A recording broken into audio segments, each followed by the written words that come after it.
Okay, now that we've got energy in the atmosphere, we got to do something with that energy, and that relates to heat, temperature, and atmospheric circulation. So, what exactly are these phenomena?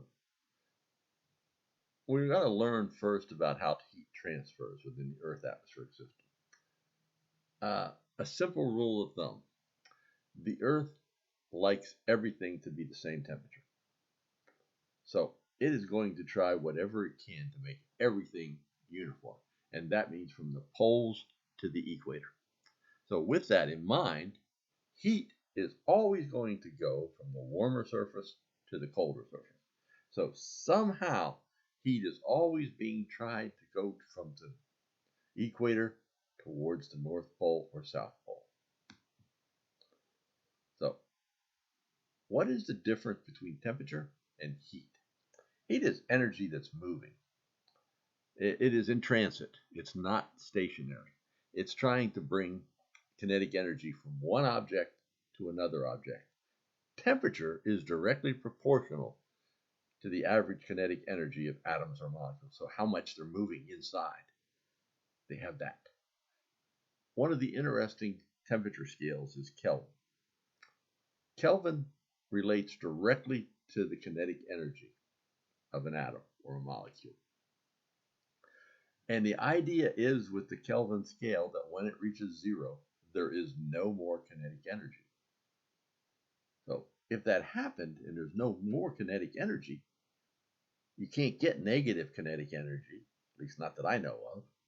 So the temperature can never go below 0 Kelvin because you can't get a negative kinetic energy. It's an interesting thing about the Kelvin scale.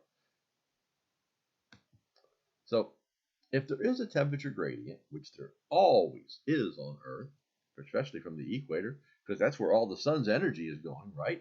Not as much going to the poles. So the heat is going to want to flow from the equator to the poles. Heat flows in response to a temperature gradient and always flows toward lower temperatures to eliminate that gradient. So that is a basic law of thermodynamics, and it holds in the atmosphere. So how can it flow? It can flow through radiation. So radiation might be infrared radiation. It can flow through conduction, convection, or latent heat. So let's start with radiation, right? We've already learned about that. You probably had more than enough talking about radiation in the last part of the thing. But it converts electromagnetic energy to heat, and which is then absorbed by whatever object it's touching. So since in a vacuum, such as space, there's electromagnetic radiation flowing through it. Conduction is another way of moving it. I like to think of conduction as when I touch something.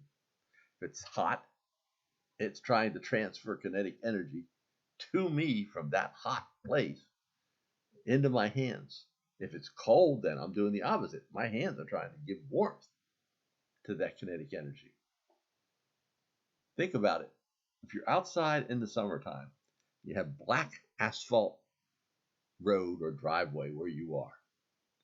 If you're on top of that black asphalt and the sun is beating down, the sun's getting absorbed. That radiation is getting absorbed there very well because black, great absorber. What happens then to the soles of your feet or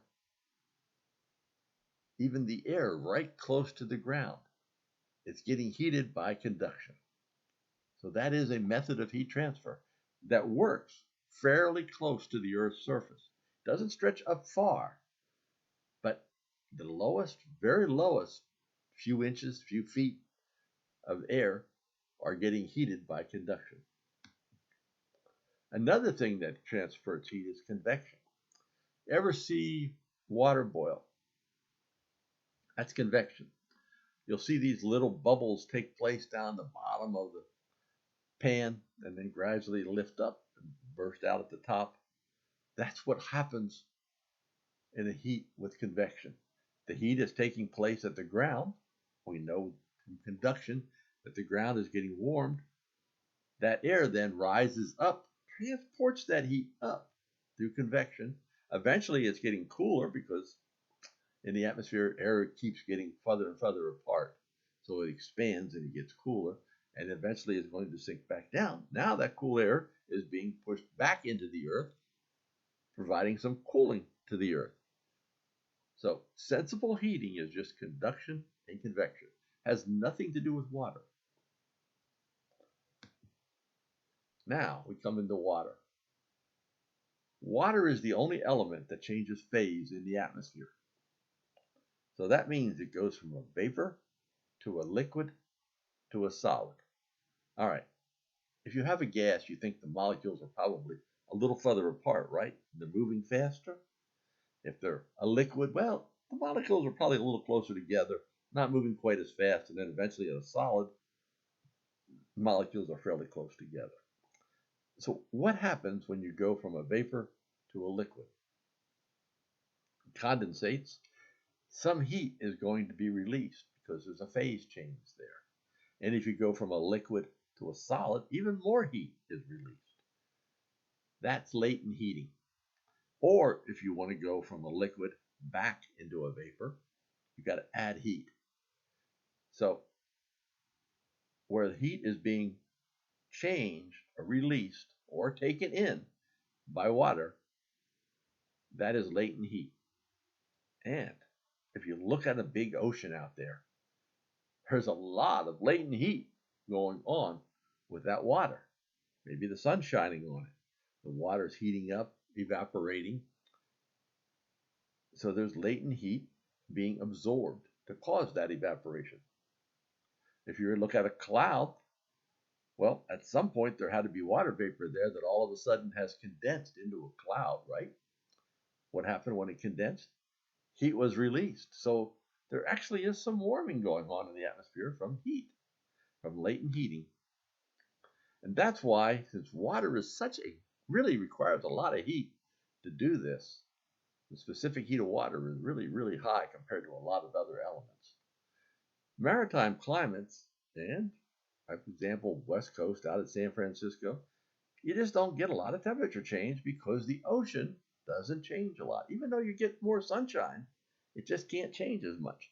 However, over land, where latent heating is not as important, and you, living in Ohio, have more of that as well, that means there are greater temperature changes from winter to summer. Here is actually all the heat balances that are going on in the earth. Looks kind of complex, doesn't it? It is. But this is just some of the things that are taking place to keep the Earth's temperature uniform. So, say you have sensible heating. It's sensed conduction and convection, and it is sensed by a temperature change measured through a thermometer. And some of those conduction might cause an uplift, might cause a cumulus cloud or cumulonimbus cloud. It really develops upward like this one is. And that is where latent heat is being released in. And combined with that, actually causes more heating in the atmosphere. So here is the Earth's, we have a surplus of heat coming in compared to the actual temperature down between the less than 30 degrees north and south. Above that, there's a deficit. So that is where air masses, ocean currents, storm systems, all trying to transfer heat from down here to the north. Tropical weather systems transfer a lot of heat as they move north. Air masses exchange heat. Air masses are just a big, big, big volume of air. Think about air covering thousands of square miles and always having the same or relatively close to the same temperature and relative humidity. That's an air mass. Air masses can form over the tropical Atlantic Ocean. Think about it. They're going to be sitting over hot water, so they're going to be warm. They're going to have a lot of moisture in them, so they're a maritime tropical air mass. Say you had an air mass forming over central Canada, and we've had a lot of those this winter coming down. What happens? It gets really cold up there. because the infrared radiation and all reflecting from the snow in the wintertime. There's not a lot of moisture sources up there, so it's fairly dry. So it's a cold, dry air mass. It's a continental polar air mass. Or if it's from the Arctic, it's continental Arctic air mass. So those are some of the types of air masses, and these air masses transfer heat. So this imbalance is what causes our weather. If we didn't have any imbalance in temperature, if everything was uniform, we would not really have weather. But because of the way the sun acts on the earth, heating it, it causes convection, it causes induction, it causes latent heating to occur. All of this contributes to our weather. And here is actually how the temperature can change during the day. At the very beginning of the course, we asked a question about why is the temperature higher in the afternoon? Well, here's your heat coming in, and you have a surplus of heat to about 3 o'clock here. The reason you have a surplus, even though you have infrared radiation leaving, you have more ultraviolet and solar radiation arriving until about 2 or 3 o'clock in the afternoon, at which point the infrared radiation begins to take over. And you'll see the infrared radiation actually gets fairly large compared to the amount of solar radiation coming in because the Earth's warmer, right? So there's more infrared radiation. So the temperature actually drops fast the first few hours after sunset and then slows down as it drops.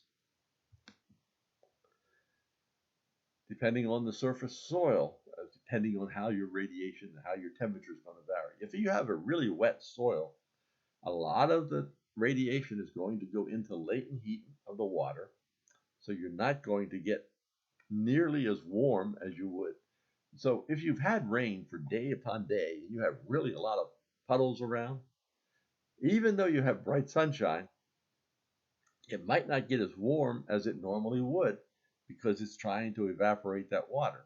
Now, you have the same conditions, but it's been dry for weeks on end. You have no latent heating going on. You're going to get a lot of sensible heating, and what you wind up with is a lot warmer temperatures.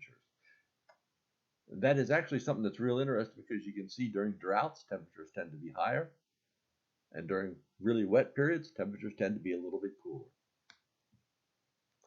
There are things called urban heat island effects, where the buildings absorb your heat, and you can actually see it over Washington, D.C., looking at it in high resolution here, how the buildings make a difference. There's a park right in this area that's causing it. There's water here, keeping it a little cooler. But where it's densely populated buildings, you actually get several degrees warmer. So with that, I wanted to show you just a couple little things today. So we talk about conduction and heating going in. In the morning, infrared radiation is really, really going out from the Earth. It actually causes it to be cooler at the lowest layer of the atmosphere than it is further up. The infrared radiation from the Earth is escaping. It's cooling this lower layer. So many times you actually are cooler at the surface in the early morning than you might be a couple thousand feet up. If you were to look today, the last several days here at Columbus Airport, what you're going to see here on this map, whenever it comes up, which should come in a second, hopefully,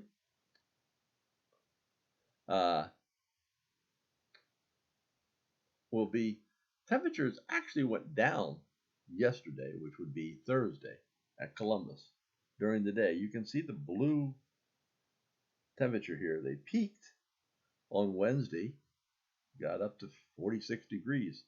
But then yesterday, they just kept going down and down and down and down all day. Well, what happened to cause that? There was a cold front that went through. A Canadian continental air mass came in, cooled the temperatures off, and you had some pretty good cold advection. Advection is just pulling an air mass, an air in, where the temperature gradient is tight and you have winds blowing perpendicular or close to it.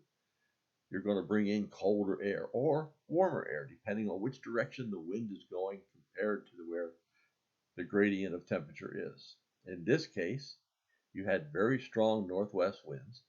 Cold air comes out of the northwest, so you were advecting in cold air. If you were to look off the surface at 850 millibars, the blue lines are temperature, the dashed blue lines. Look at all this cold, really cold air up over New England being advected in the northwest winds, almost perpendicular to it here in some spots. So it's been getting colder. At my house today was significantly colder than yesterday. So you can see that's another means of transferring heat within the atmosphere. So I hope if you have any questions, you please just don't hesitate to ask.